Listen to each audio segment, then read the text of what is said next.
Hi everyone, so tonight I brought along some of the Montessori Grammar materials, which are quite a mystery to a lot of people.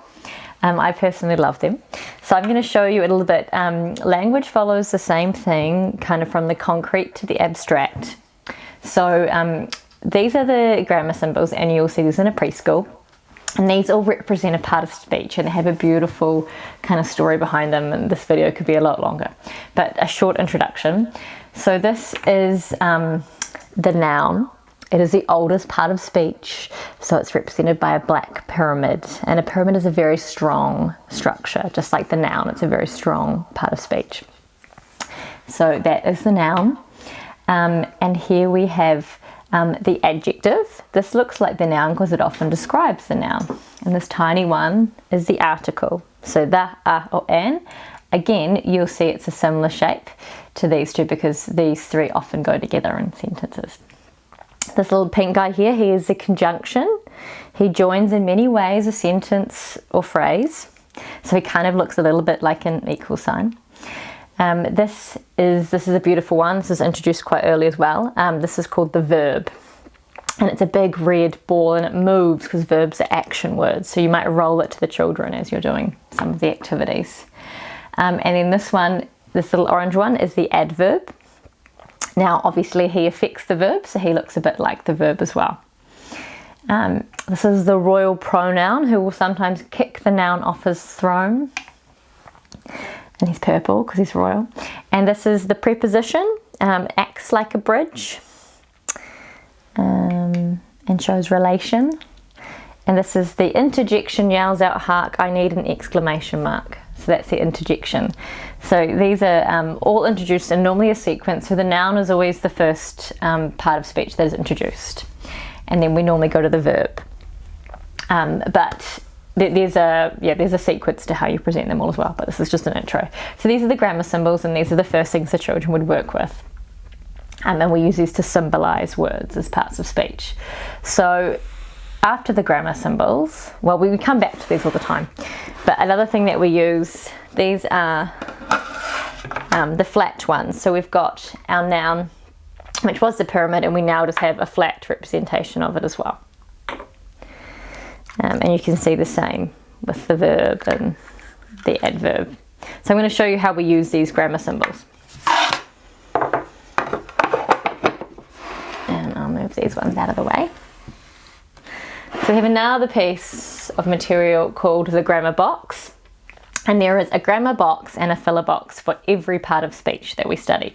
This one is the verb grammar box, and as you can see, I said that we're kind of moving from the concrete to the abstract. So we've still got the verb is represented in red, which you can see here, but you can see the adjective is now brown, so we're trying to kind of, I guess, wean the children off the colour representation.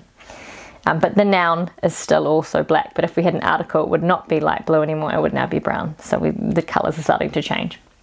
So in our grammar box, we have a phrase that the children make.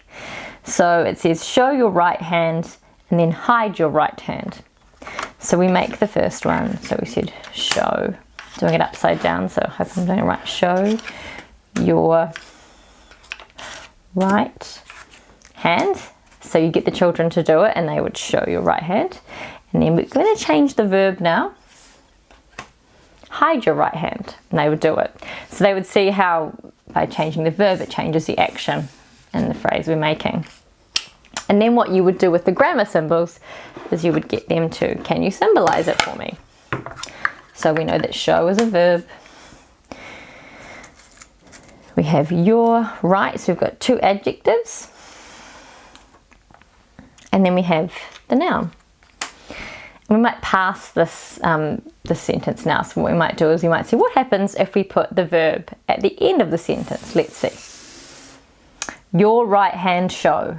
Doesn't really sound right. So you can see how the children have lots of fun. They love to make it sound as ridiculous as possible. So here we go. What if we put the noun at the end of the phrase? What happens then? Your right show hand. Doesn't work. So they get to play around with that for a while. Then other things they could do, they can write them in their book and symbolize them. I'm going to be honest, That's not normally the first choice of everyone's. But another thing they can do is you can just take away the words and they can make their own sentence, but it has to have verb, adjective, adjective, noun, so they can help with creative writing. Or they can also make some kind of artwork around it as well and include the symbols. I've got this lovely book here called The Land of the Parts of Speech, and it is a story and it involves all the parts of speech. So you can see the noun is the king, and then you've got king highlighted because it's a noun. And the article joins it, and you can see all the articles are highlighted in the same color. So they can, they can make artwork out of them as well and put little words under them. So this is just one box. There are heaps and heaps of grammar boxes, and I'll probably do a more in-depth lesson later, but that's just your little intro to Montessori grammar. So I hope you enjoyed it.